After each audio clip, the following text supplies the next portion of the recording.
नमस्कार बच्चों, गायत्री विद्या मंदिर के YouTube चैनल में आप सबका स्वागत है।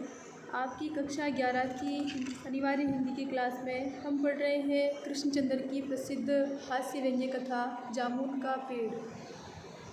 अब तक हमने पढ़ा कि सेक्रेटेरिएट के लॉन में जामुन का पेड़ गिर जाता है, जिसके नीचे एक आदमी दब जाता है जो कि जिंदा है। हम देखते हैं कि सभी लोग जामुन के पेड़ और उसके रसदार फलों की बातें करते हैं और दबा हुआ आदमी बहुत देर बाद सिर्फ माली को दिखाई देता है कि भाई ये आदमी भी दबा पड़ा है। तो किस प्रकार एक से एक क्रमानुसार सभी लोग फॉर्मेलिटी के तौर पर औपचारिकता निभाने के उद्देश्य से सब एक दूसरे से पूछते हैं। आखिर मिनिस्टर तक बात जाती है और मिनिस्टर फिर क्या कहता है कि पेड़ का मामला है। जब ऐसे में हम कि भाई पेड़ का मामला है तो कृषि विज्ञान का मामला है तो वहाँ पर फाइल भेजी जाए, वहाँ फाइल भेज जाती है तो वो भी बहाना बनाता है। तो इस तरह से देखो आखिर आगे से आगे बात बढ़ती जा रही है, किंतु उस दबे हुए व्यक्ति पर किसी को भी दया रहम नहीं आता है। अब किसी मनचले के द्वारा ये कह दिया जाता है कि भाई आदमी को काट करके हटा लो, प्लास्टिक सर्जरी से सब कुछ संभव है, उसको वापस सही कर दिया जाएगा। लेकिन मेडिकल विभाग का आदमी देख करके कहता है कि ऐसा सब कुछ हो सकता है, ऑपरेशन सफल हो सकता है, किंतु आदमी मर जाएगा। अब इसलिए ये फैसला भी रद्द कर दिया गया कि आदमी मर जाएगा। रात को माली ने दबे हुए आदमी के मुँह में खिचड़ी डालते हुए उसे बताया कि अब मामला ऊपर चला गया है। सुना है कल सेक्रेटेरिएट के सारे सेक्रेटरियों की मीटिंग होगी, उसमें तुम्हारा केस रखा जाएगा। माली कह रहा है किसको? दबे हुए आदमी को, उसके मुंह में खिचड़ी डालते हुए। उम्मीद है सब काम ठीक हो जाएगा। दबा हुआ आदमी एक आह भरकर धीरे से बोला, ये तो माना कि तगाफुल न करोगे, लेकिन खाक हो जाएंगे हम तुमको खबर होने तक।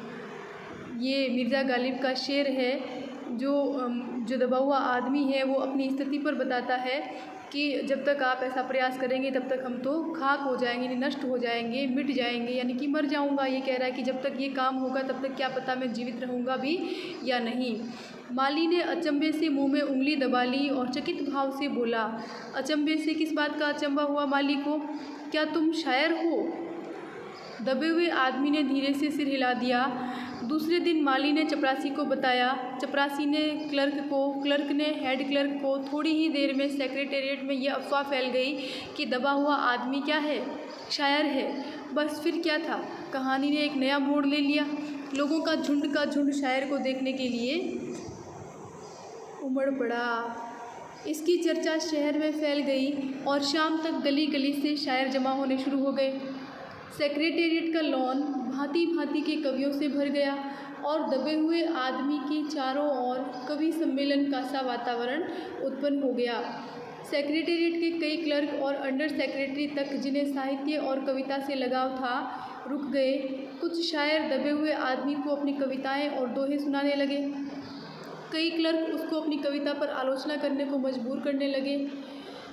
जब यह पता चला कि दबा हुआ आदमी एक कवि है, देखो सभी लोग अपने अपने विषय से संबंधित बातें करने लगे, किंतु मानवता की बात किसी को भी याद नहीं आई। किसी को ये नहीं लगा कि इस आदमी को यहाँ से पेड़ के नीचे से निकालने का प्रयास किया जाए। हाँ, जब ये पता चला कि दबा हुआ आदमी एक कवि है तो सेक्रेटेरिएट की सब कमेटी ने फैसला किया, चूँकि दबा हुआ आदमी एक कवि है इसीलिए इस फाइल का संबंध न एग्रीकल्चर डिपार्टमेंट से है न हॉर्टिकल्चर डिपार्टमेंट से, बल्कि सिर्फ कल्चरल डिपार्टमेंट से, यानी कि संस्कृति विभाग से इसका संबंध है। कल्चरल डिपार्टमेंट से अनुरोध किया गया, क्या अनुरोध किया गया कि जल्द से जल्द मामले का फैसला करके अभागे कवि को इस पेड़ से छुटकारा दिलाया जाए।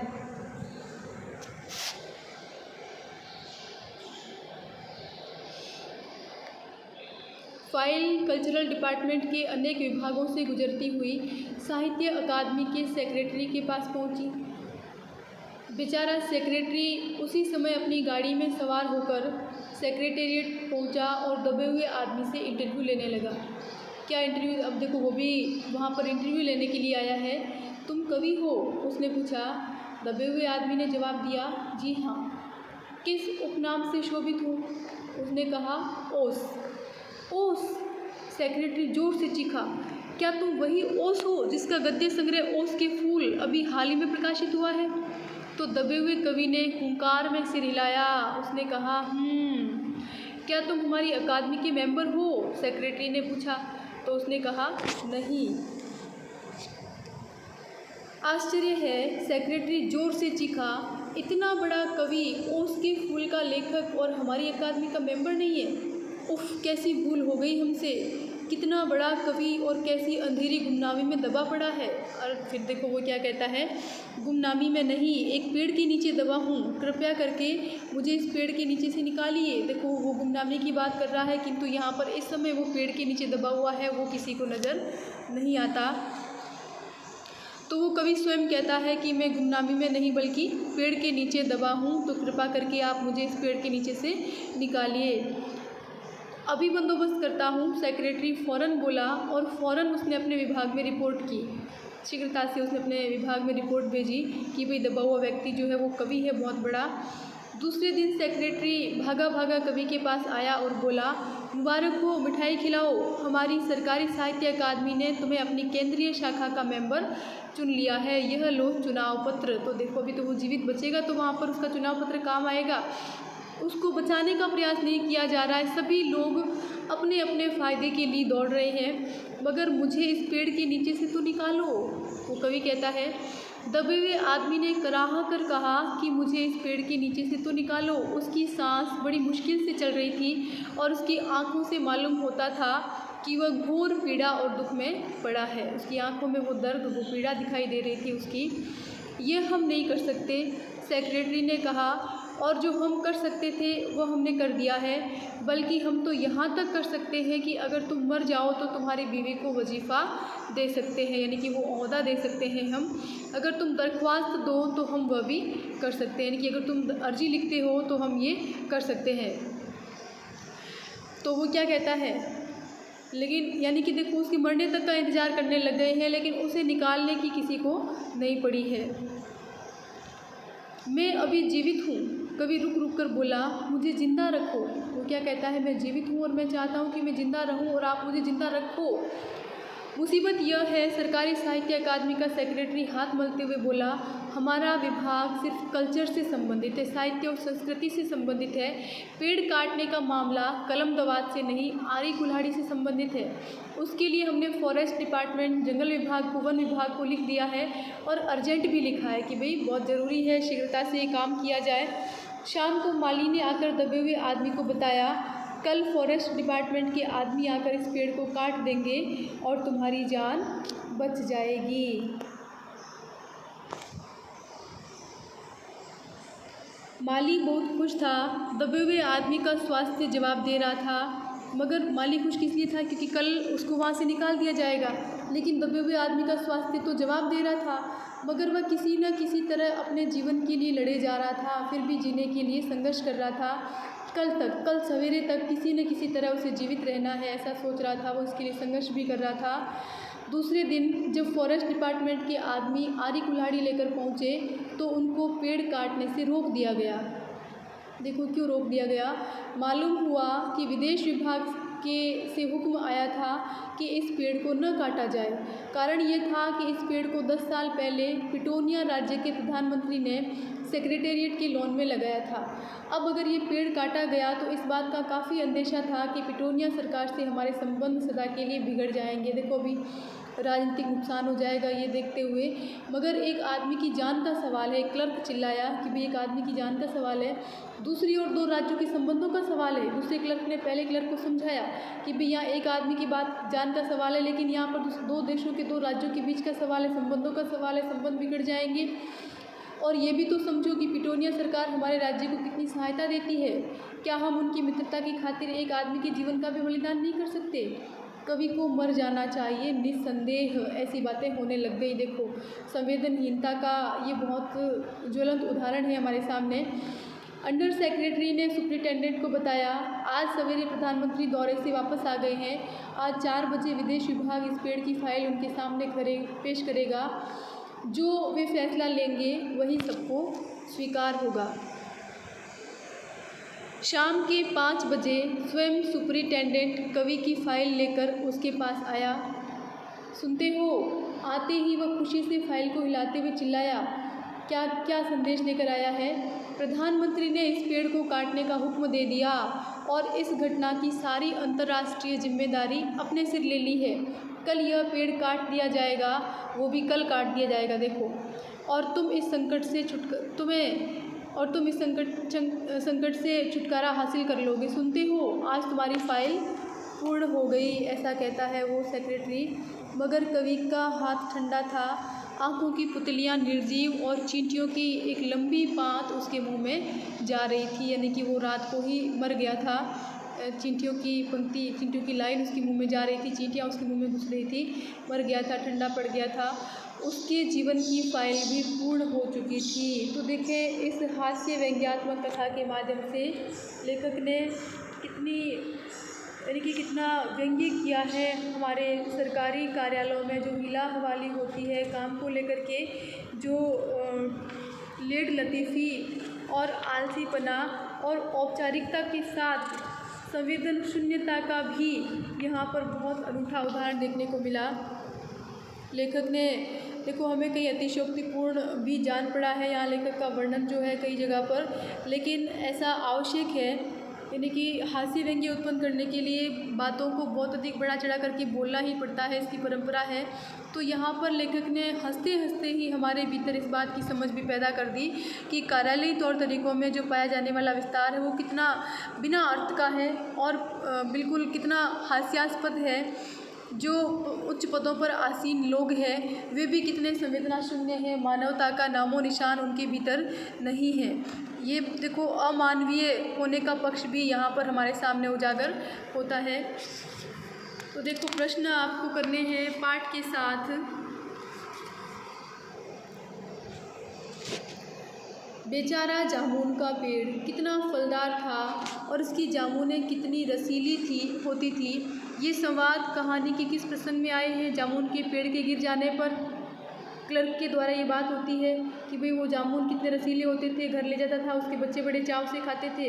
इससे लोगों की कैसी मानसिकता का पता चलता है, लोगों की स्वार्थी प्रकृति और संवेदन शून्यता और अमानवीयता का पता चलता है कि एक आदमी दबा हुआ पड़ा है, उसकी चिंता किसी को नहीं, उसके प्राणों की रक्षा का कोई नहीं सोच रहे हैं और सभी जामुन के विषय में सोच रहे हैं, अपने स्वाद के विषय में सोच रहे हैं, अपने सुकून के विषय में सोच रहे हैं। दबा हुआ आदमी एक कवि है, ये बात कैसे पता चली और इस जानकारी का फाइल की यात्रा पर क्या असर पड़ा?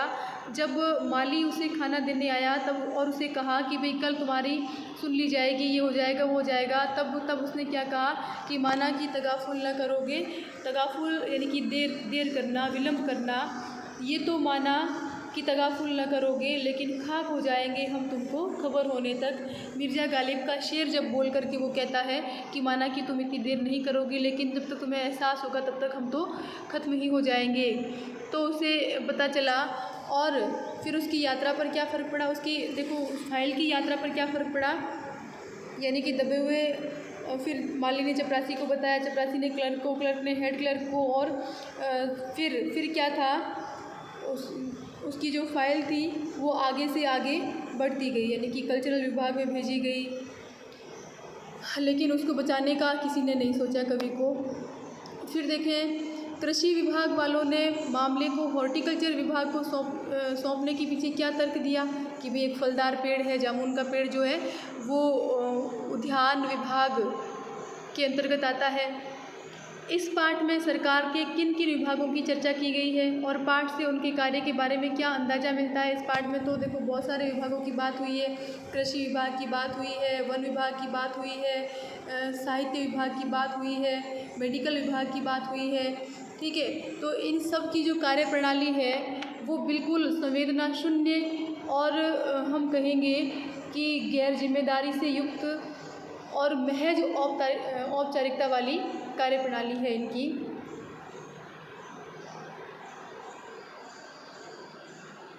देखो, कहानी में दो प्रसंग ऐसे हैं जहां लोग पेड़ के नीचे दबे आदमी को निकालने के लिए कटिबद्ध होते हैं। ऐसा कब कब होता है और लोगों का ये संकल्प दोनों बार किस किस वजह से भंग होता है? तो देखो, ये आपने बिल्कुल हमने पाठ पढ़ा है, कहाँ कहाँ ऐसा होता है कि एक बार तो वो पहली बार सारे क्लर्क कहते हैं कि भाई जब माली कहता है कि एक आदमी की जान का सवाल है तो इसको निकालना ज़रूरी बनता है और हम सब मिल कर के ऐसा कर सकते हैं। लेकिन फिर बात ये होती है कि पीछे से आदेश आ जाता है कि इस पेड़ को नहीं काटा जाना है। ठीक है, ये कहना कहाँ तक युक्ति संगत है कि इस कहानी में हास्य के साथ साथ करुणा की भी अंतर्धारा है? अपने उत्तर के पक्ष में तर्क दें। तो देखो, ये बिल्कुल ये कहना युक्ति संगत है कि इस कहानी में हास्य के साथ साथ, यानी कि हास्य तो है ही है, हंसी तो आती ही है हमें यहाँ सबकी बातें सुन करके, लेकिन साथ ही साथ करुणा की अंतर्धारा भी शामिल है। यानी कि बीच में एक करुणा की लहर भी है कि दबा हुआ व्यक्ति जो है वो कितना दुखी है, उसका दुख, उसके प्राणों की चिंता किसी को भी नहीं है, उसकी आंखों से उसका दर्द प्रकट हो रहा है, उसके हृदय की पीड़ा प्रकट हो रही है, किंतु कोई भी उसे बचाने का प्रयास नहीं कर रहा है। यदि आप माली की जगह पर होते तो हुकूमत के फैसले का इंतज़ार करते या नहीं? अगर हाँ तो क्यों, और नहीं तो क्यों? यानी कि यदि आप इंतज़ार करते तो भी उसका कारण लिखिए, और नहीं करते तो भी उसका कारण लिखिए। बिल्कुल आप अपने